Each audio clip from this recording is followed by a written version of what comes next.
So you bought the battle pass and you're inching towards level 30 and you have a decision to make. Which of the partners are you going to get from the battle pass? And it's an important decision for you to make, guys, because there's a lot of 4-star supporters that are just phenomenal as well. You don't want to waste your 5-star battle pass, the first one we get, on something you might just feel like replacing later, or might even just be worse for you. What's going on, guys? Welcome back to the channel. We're going to be touching on which of the supporters you should be picking up. Two things here. We're going to compare them to each other, but most importantly, in my opinion, you're going to compare the battle pass supporter to the other ones that are 4 stars that might just be better in some circumstances. And I would love to be doing this in game, but apparently there's an emergency maintenance at the time of this recording, and I wanted to get this out. So let's just move on over here for you. Let's touch on some of the partners. We're going to start with the control partners here. This first one here is going to be Nyx, the control 5-star battle pass option. The resonance ability, it's fine. It gives you HP and healing increase of 8% here.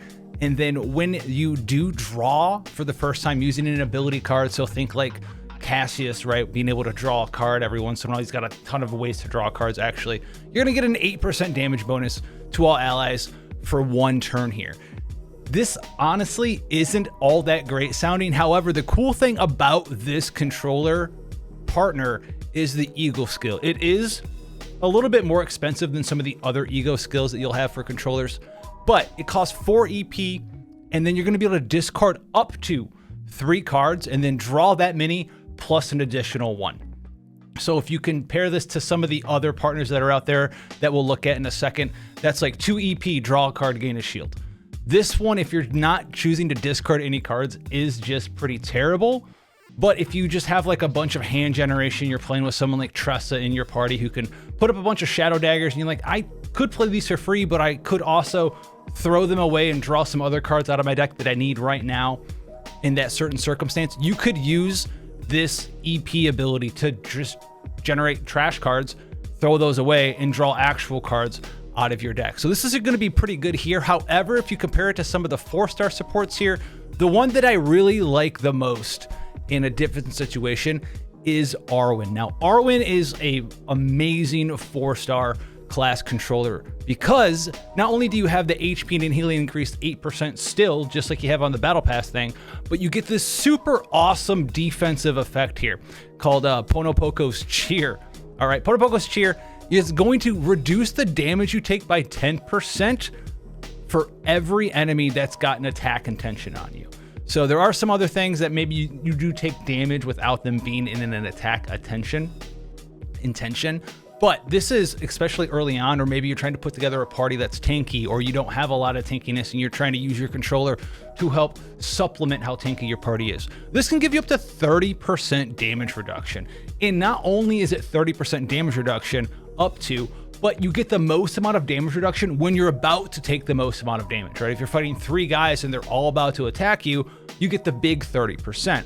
It's not as good if there's just one big boss trying to attack you. You'll still get 10% there, but in a lot of situations where your team might just be getting ganged up on or whatever, this is going to give you some nice damage reduction there. So if you want an offensive option, really all you're thinking about is this ego skill on Nyx. Outside of that, I don't really care about the extra 8% damage because it only procs for the first time each turn. If this wasn't reduced to just 1 time a turn, you could do it multiple times, then this would be insane. But I would have to skip on Nyx and just hope that you get the 4-star option of Arwen here because it's got the same passive and it just makes you even tankier.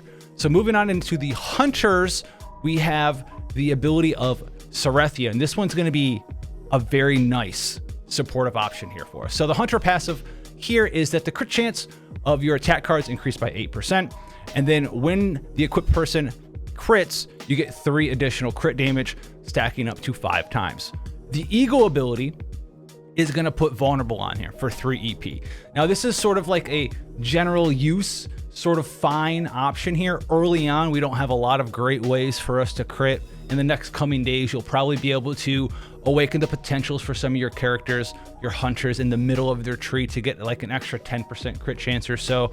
So that's going to be like an extra 18 crit there, which is going to help you there. And then you'll get additional crit damage. The ego skill is fine. There's a lot of ways that I found in Chaos Hero Nightmare so far. If you want to apply vulnerable, you can probably do it pretty easily.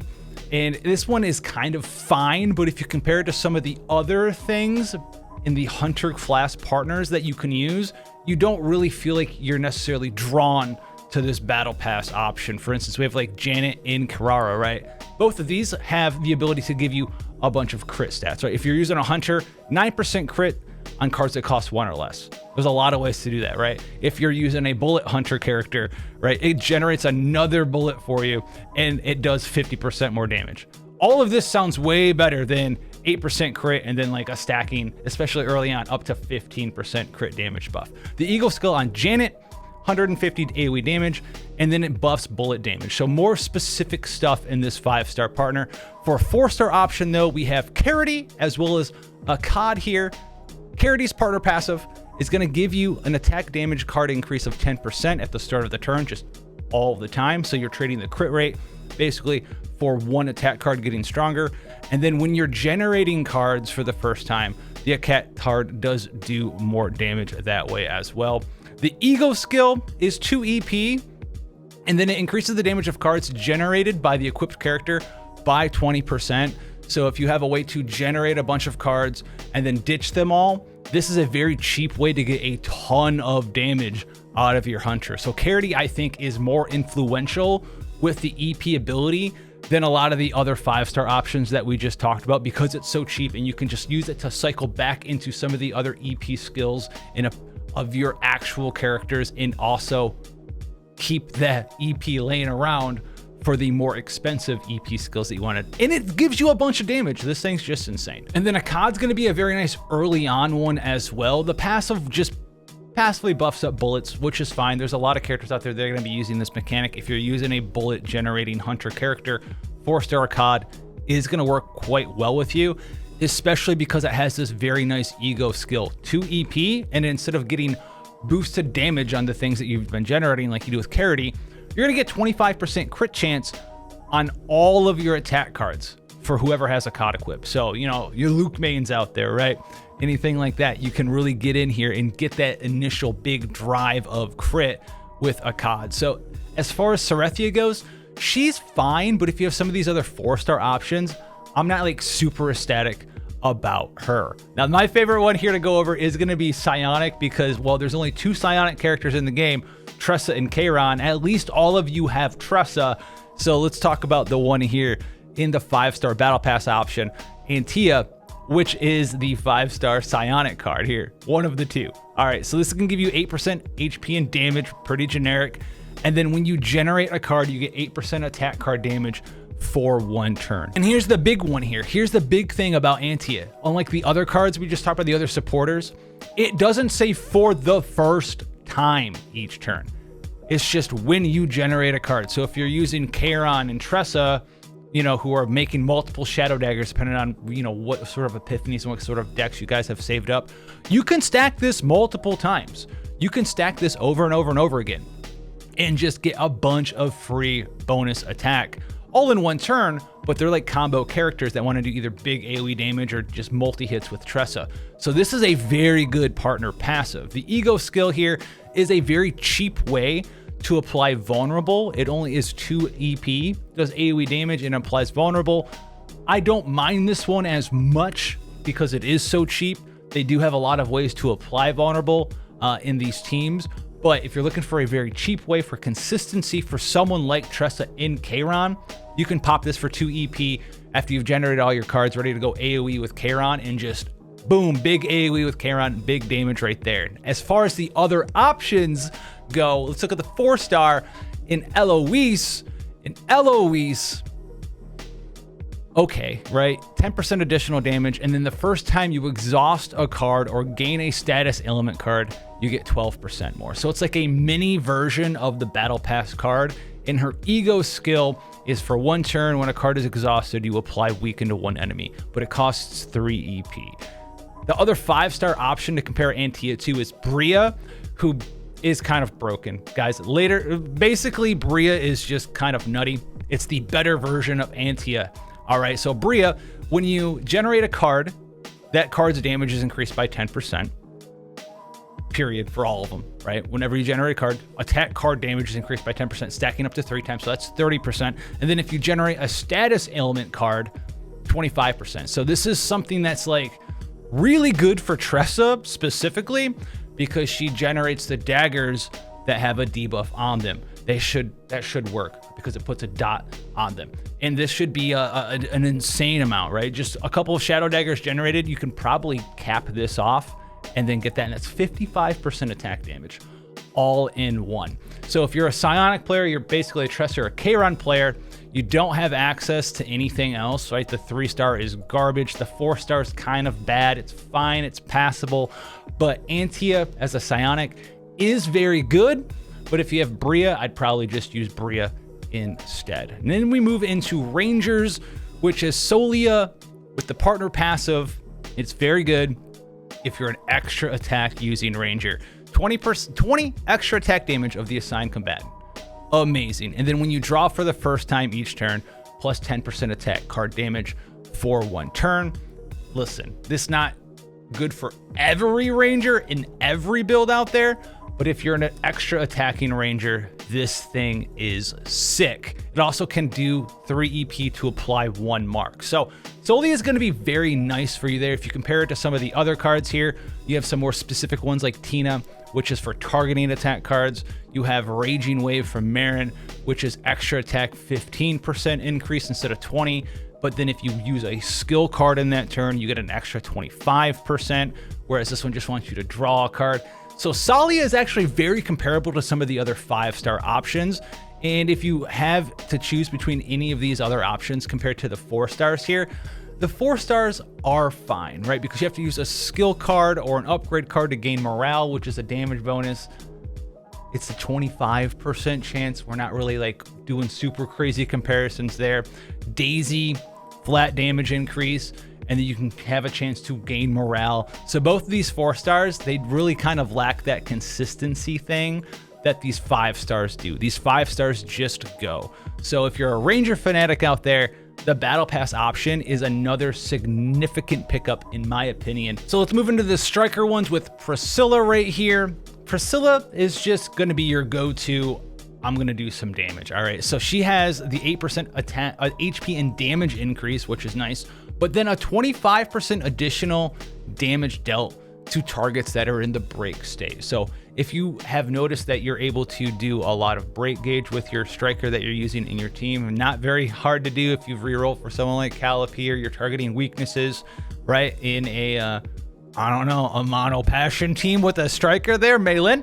But you'll be able to break people pretty fast and get this nice 25% damage bonus, which is just wild. You don't really have to do anything super crazy to get this activated. It just benefits you for playing the game the way that you're probably supposed to be playing the game. Do damage. Your damage dealer benefits more from doing damage. So you're able to do a bunch of big damage to bosses that are broken, all this other stuff, finish off enemies. And the ego skill here, 250% damage, that's fine. But then weakness attack to 1 assigned combatant's random attack card. So this can kind of overlap in like a Malin team who can already put passion resist down. This will do the same thing if you're running like mono pyro Malin, you put this on her. You can also put this on a different element striker as well to sort of mimic anyone into being Malin for a while. So you might say, it's a downside. But this also gives you consistency in being able to put weakness down in like a mono passion team. So I really like Priscilla a lot. There are some other options here for you, but at the end of the day, Priscilla is just kind of strong if you compare it to some of these other ones, right? Okay, you have to attack cards 2 or more, 25% damage, pulverize does more damage, breakthrough, 15% more damage, weakness with basic attack cards only. All of this other stuff is just like, you can do more damage with certain things, and Priscilla's just, you do more damage when you want to do big damage, which is awesome. Scarlet one here is kind of nice though. If a card is used immediately before from the assigned combatant, 15% attack card damage, stacking up to 2 times. So what this means is if you are chaining cards together from the same person, right? Like Malin, it's gonna start stacking this up to 30% attack card damage, which is nice. And then if they use 2 or more cards, they're gonna gain this focus thing, which increases it by another 20% damage. And then you remove focus when someone else his card is used, right? So if you go like Maelin, you're going to get all of these bonuses going to focus mode. Your third Maelin card, if you play it in a turn, is going to do even bigger damage. But as soon as you play anyone else's cards, you're going to lose all of this. So I did want to mention this one because it technically allows you to just do a bunch of damage all the time, but only if the decks and the consistency of you being able to play specifically just that character over and over kind of lines up, right? And the ego skill in this one, plus 10% combat damage per buff owned. I mean, fine. Whereas Priscilla is just weakness and allows you to do some really strong stuff. I think Priscilla is a standout, amazing one for you to pick up just because she's so flexible and easy to use. You won't really go wrong and be like, oh, I have no striker to put Priscilla on. You're not going to regret that one. The last one here is going to be Eishlen, which is the Vanguard one. Health and shield increase 8%. And then when the combatant counterattacks, 15% defense-based damage. So it's just going to add more damage to your counters on your Vanguard. Yes, this basically means it's only good on Vanguards that counter all of the time by default. On top of that, 4 EP for a 100% shield. You also do get to retain 50% of that shield. It's cool. It's very expensive. And a lot of the times, I don't really think I'd be that excited to be using Eishlen. It does have its uses on characters who are mono counterattack. So if you're like a Magna main, you're going to use Magna in all your teams, or you use a Maribel in all your teams, or you have some sort of party setup that allows everyone to just counterattack a bunch. You can throw this on any Vanguard, but it pretty much is only made for counterattacking only Vanguards. It doesn't do anything to help your team survive all that much outside of this extremely expensive shield. For instance, look, this one costs 2 EP, 100 shield, same mod, and draw a card, right? So Eishlen, I'm not the biggest supporter of. I don't really care too much. If you have access to Zeta, I don't even know why you're still here thinking about the Eishlen BP card, because listen, Zeta, oh, I have a Vanguard. Who do I want to gear up on my Vanguard? Oh, it's probably Khalipe. And Zeta's made just for Khalipe there. Eishlen, I would go for and use a Rachel every single time. Rachel is something that I've had on my Vanguard anytime I take them, and it's just great, right? You gain 10% more shield. So instead of 8 health, 8 shield, you just get 10 shield.